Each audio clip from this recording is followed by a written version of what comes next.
लूका अध्याय 2। यीशुअ जो जनम। उन्हनि ॾींहंनि में रोम जे महाराजा ऑगस्टस जे तरफ़ां इहो फरमान निकितो कि सॼे रोमी हुकूमत जे माण्हुनि जी जनगणना कई वञे। इहा पहिरीं जनगणना तॾहिं थी जॾहिं क्विरिनियुस सीरिया देश जो राज्यपाल हो। सो इन करे सभु ॼणा पंहिंजो नालो लिखाइण जे लाइ पंहिंजे पंहिंजे नगर में विया। यूसुफ जेको दाऊद जे घराने ऐं उन जे वंश जो हो, उहो बि गलील क्षेत्र जे नासरत नगर मां यहूदिया जे क्षेत्र में दाऊद जे नगर बेतलेहम में वियो। उहो बेतलेहम इन जे लाइ वियो ताकि पंहिंजी मंगेतर मरियम सां गॾु, जेकी पेट सां हुई, वञी नालो लिखाए। जॾहिं उहे बेतलेहम में हुआ त मरियम जे ॿार ॼणण जो समय पूरो थियो ऐं उन पंहिंजो पहिरियों पुटु ॼणी ऐं उनखे कपिड़े में वेरे करे चरनीअ में रखियईं, छोकी उन्हनि खे मुसाफ़िर खाने में जॻहि न मिली हुई। स्वर्गदूत द्वारा रिडारनि खे यीशुअ जे ॼमण जी ख़बर मिलणु। बेतलेहम जे आसे पासे जे इलाइक़े में कुझु रिडार हुआ जेके राति जो मैदान में पंहिंजी रिढुनि जी संभाल करे रहिया हुआ। उते प्रभुअ जो हिकु स्वर्गदूत उन्हनि जे पासे में अची बीठो ऐं प्रभुअ जे तरफ़ां हिकु चमकदार ज्योति उन्हनि जे चारो तरफ़ चमकण लॻी ऐं इन जे करे उहे ॾाढो ॾकी विया।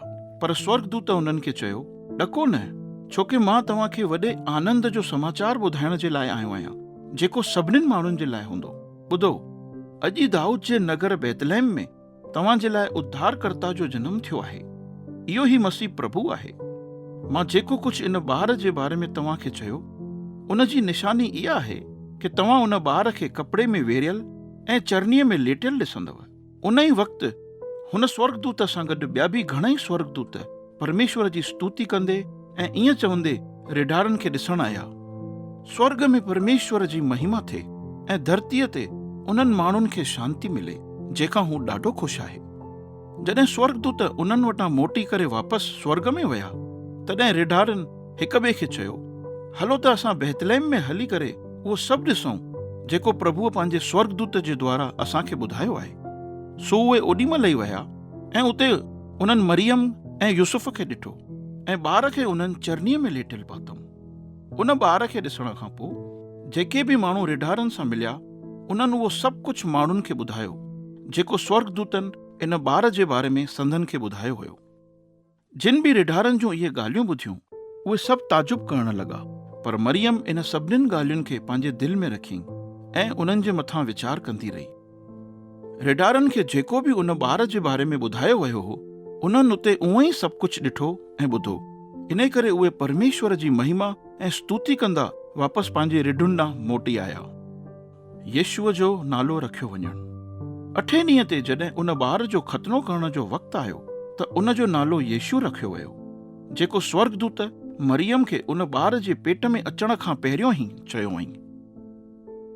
यीशुअ खे मंदर में खणी अचणु। जॾहिं मूसा जे नियमनि जे मुताबिक़ मरियम जे शुद्ध थियण जा ॾींहं पूरा थिया, तॾहिं यूसुफ ऐं मरियम यीशुअ खे यरूशलेम जे मंदर में खणी आया ताकि उहे हुन खे परमेश्वर खे सौंपनि। मूसा जे नियमनि में जीअं लिखियलु आहे कि हर हिकु पहिरियों पुटु परमेश्वर जे लाइ पवित्र मञियो वञे। सो उहे ॿई, जीअं मूसा जे नियमनि में चयल आहे, 2 घेरा या त कबूतरनि जा 2 ॿार बलि करण जे लाइ खणी आया। शमोन जो गीत। यरूशलेम में हिकु शमोन नाले जो माण्हू रहंदो हो। उहो धर्मी ऐं भक्त हुयो। उहो बेसब्रीअ सां इज़राइल जे छुटकारे जे इंतज़ार में हो ऐं पवित्र आत्मा हुन सां गॾु हुई। पवित्र आत्मा जे द्वारा उन ते इहो प्रकट थियो हुयो कि जेसिताईं उहो प्रभुअ जे मसीह खे न ॾिसी वठंदो, तेसिताईं उहो न मरंदो। जॾहिं यूसुफ ऐं मरियम ॿार यीशुअ खे मंदर में खणी आया कि जेके रीति रिवाज़ लिखियल आहिनि उन्हनि खे पूरो कनि, त उन ई वक़्तु पवित्र आत्मा शमोन खे चयईंसि, मंदर में वञ। उते उन ॿार यीशुअ खे पंहिंजे हंज में खयो ऐं परमेश्वर जी स्तुति कंदे ईअं चवण लॻो, हे प्रभु, हाणे तूं पंहिंजे वाइदे जे मुताबिक़ पंहिंजे दास खे शांतीअ सां विदा कर, छोकी मुंहिंजी अखियुनि उन उद्धारकर्ता खे ॾिसी वरितो आहे जेको तुंहिंजे तरफ़ां खां आयो आहे। तूं इन जे द्वारा दुनिया खे इन तरीक़े सां बचाइण जी योजना ठाही अथई कि सभु माण्हू उन उद्धार जे तरीक़े खे ॾिसी सघनि कि हू परमेश्वर ऐं हुन जे उद्धार खे प्रकट करण जे लाइ गैर यहूदियुनि जे लाइ ज्योति थींदो ऐं तुंहिंजी निज प्रजा इज़राइल जे लाइ आदर जो कारण ठहंदो। ॿार येशूअ जे बारे में इहे ॻाल्हियूं ॿुधी करे हुन जे माता पिता खे ॾाढो ताजुब थियो। उन खां पोइ शमून उन्हनि खे आसीस ॾिनई ऐं ॿार जी माता मरियम खे ईअं चयईं, ॾिस, हिन ॿार जी वजह सां इज़राइल में जाम ॼणा नाश थी वेंदा, पर जाम ॼणा उद्धार पाईंदा। हे ॿार परमेश्वर जे तरफ़ां हिकु निशानी आहे जंहिंजे विरोध में ॻाल्हियूं कयूं वेंदियूं। इन जी वजह सां घणनि ई माण्हुनि जे दिल जा वीचार बि प्रकट थींदा, ऐं जीअं तलवार जे वार सां माण्हू चीरजी वेंदो आहे, उअं ई तुंहिंजो दिल बि चीरजी वेंदो। हन्ना जी येशूअ जे बारे में गवाही। आशेर जे कुल में हन्ना नाले जी हिकु भविष्य वक्तिन हुई जेकी फनुएल जी धीअ हुई। उहा ॾाढी ॿुढी हुई ऐं शादी थियण खां पोइ ख़ाली 7 सालनि ताईं पंहिंजे घोट सां गॾु रही सघी हुई। उहा 84 सालनि जी विधवा हुई ऐं हमेशा मंदर में ई रहंदी हुई। उहा राति ॾींहुं विर्त रखी करे प्रार्थना कंदे परमेश्वर जी आराधना कंदी हुई।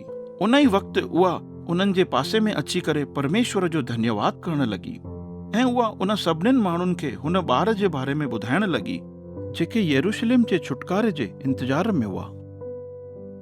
नासरत में वापसि मोटणु। जॾहिं उन्हनि मूसा जे नियम जे अनुसार सभु रीति रिवाजनि खे पूरो कयो त उन खां पोइ उहे वापसि गलील क्षेत्र जे पंहिंजे नासरत नगर में मोटी आया। उहो ॿारु वधंदो वियो, शरीर में मज़बूत थींदो वियो ऐं बुद्धीअ सां भरपूर थींदो वियो ऐं परमेश्वर जो अनुग्रह हुन जे मथां हो।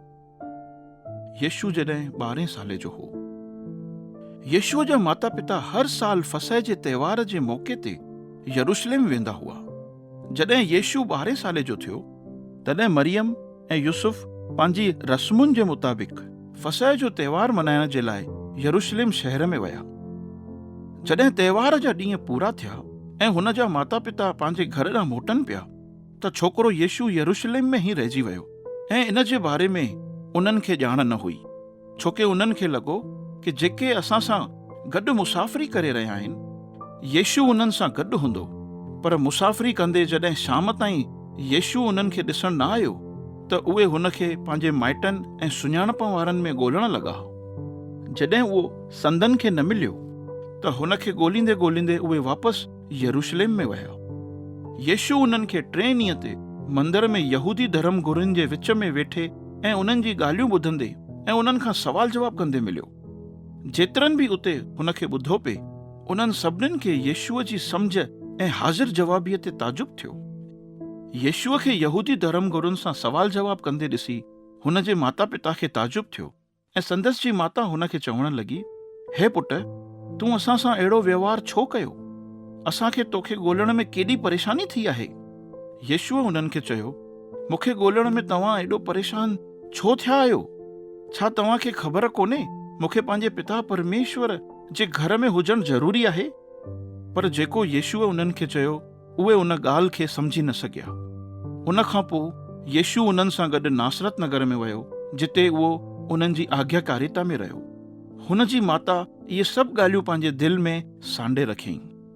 येशू बुद्धीअ में ऐं शरीर में ऐं परमेश्वर जे अनुग्रह में वधंदो वियो ऐं माण्हुनि जी महर बि उन्हनि सां गॾु हुई।